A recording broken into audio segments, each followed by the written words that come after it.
বেলা ঘুম থেকে উঠে যদি এরকম এক কাপ চা পাওয়া যায় কার না ভালো লাগে বলো। সকালবেলা ঘুম থেকে উঠে এক কাপ চা আর বিস্কুট খেতেই বেশি পছন্দ করি। তো চলো যাওয়া যাক এবার রান্নাঘরে। চাটা খেয়ে নেওয়া মানেই রান্নাঘরে পৌঁছে যাওয়া। তো চলো রান্নাঘরে গিয়ে আজকে অল্প করে পায়েস বানাবো। অনেক দিন ধরেই ভাবছিলাম বানাবো, কিন্তু সেটা আর হয়ে উঠছিল না, কারণ পায়েসটা বানাতে একটু হাতে সময় লাগে, আর যেটা আমি একদমই হাতে পাই না। আমার দিনটা যে কিছুদিন ধরে কখন শুরু হচ্ছে আর কখন শেষ হচ্ছে আমি সত্যিই বুঝে উঠতে পারছি না।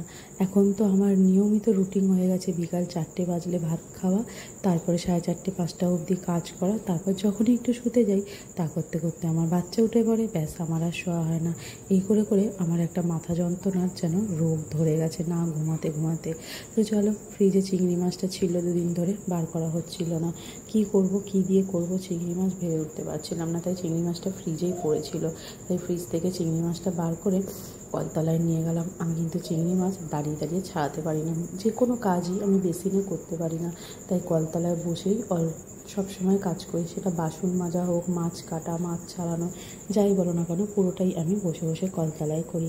আর আমার ভালোও লাগে, আমাদের এই কলের জায়গাটা না বেশ ঠান্ডা জানো তো, তাই আমার এখানে কাজ করতেও ভালো লাগে। মাছটা একদম বরফ জমে গেছিলো, কত জল বেরিয়েছে দেখো।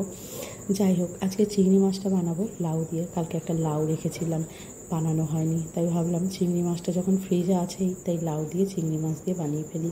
খেতে কিন্তু ভীষণ ভালো লাগে, আর একটু ধনেপাতা হলে তো কথাই নেই। তো চলো, এই যে চিংড়ি মাছটা এতক্ষণ ধরে দেখছো, তো চিংড়ি মাছটা আমি ছাড়িয়ে নিলাম, নিয়ে লাউটাকে কেটে নিলাম। কেটে চিংড়ি মাছটা ভালো করে নুন হলুদ লাগিয়ে চিংড়ি মাছটা আমি সবার প্রথমে গ্যাসে বসিয়ে দিলাম, কারণ দেরিও হয়ে যাচ্ছিলো। আজ আমার রান্না করতে অনেক দেরি হয়ে গেছে। কড়াইয়ে গরম তেল দিয়ে দিলাম গরম করতে, আর মাছগুলোকে আগে ভালো করে লাল করে ভেজে নিলাম। ভেজে নিয়ে একটু কালো জিরে কাঁচা লঙ্কা দিয়ে ফোড়ন দিয়ে দিলাম। লাউ চিংড়িতে এই একটা মজা, কিন্তু কোনো মশলা ফসলা লাগে না, কালো জিরা কাঁচা লঙ্কা ফোড়ন দিয়েই বাড়ানো যায়, আর খেতেও স্বাদ হয়। যাই হোক, দিনের রান্নাটা সেরে সন্ধেবেলা একটুখানি ভাবলাম বেরোবো, সে আর আমার হলো না। আমার লাউ চিংড়ি রেডি করতে করতেই, আমার সত্যি বলছি, দুটো আইটেম করতেই আমার বিকাল 4টে বেজে যায়।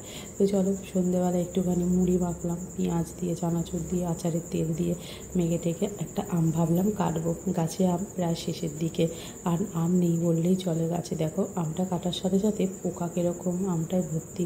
যেহেতু আমগুলো অনেক দিন ধরে গাছে রয়েছে, পাড়া হচ্ছে না, এখন আমে প্রায় পোকাই হবে। তো চলো, মুড়িটা খেয়ে নিলাম, আমটা আর খাওয়া হলো না। দিয়ে উনি ঘুমাতেই আমি এই সন্ধ্যেবেলা কাজগুলো সব সেরে ফেলি, নাহলে সে উঠলে আমাকে আর কোনো কাজ করতে দেবে না। জামা কাপড় 3-4 দিন ধরে বৃষ্টি হয়, কিচ্ছু শুকিয়েছিল না। আজ একটু রোদ দেখে প্রচুর জামা কাপড় ধুয়েছি, দেখতেই পাচ্ছ বিছানা ভরে জামা কাপড়। আজকে সারাদিন আমার জামা কাপড় ধুতে অনেক সময় চলে গেছে, আর এত জামা কাপড় আমার হয়েছে, মানে সত্যি কথা বলতে আমার বাচ্চার জামা কাপড় যতটা হয় আমারও ঠিক ততটা হয়। আমি একটু পিতপিতে আছি। যাই হোক, দেখো আজকে ফ্লিপকার্ট থেকে একটা পার্সেল এসেছিলো, যেটা আমি খোলারও সময় পাইনি, তাই আমি আজকে দেখো ফ্লিপকার্টের পার্সেলটা খুললাম যখন তোমাদের সাথে শেয়ার করলাম। নিয়েছিলাম আমার মামামের জন্য একটা ব্ল্যাক টি শার্ট। অনেক দিন ধরে আমি একটা পিঙ্ক কালার প্যান্টের সাথে ব্ল্যাক টি শার্ট খুঁজছিলাম। ভেবেছিলাম আচার বানাবো, তো বানানো হয়েছিল দেখো আমের আচার আর রসুনের আচার বানিয়েছিলাম।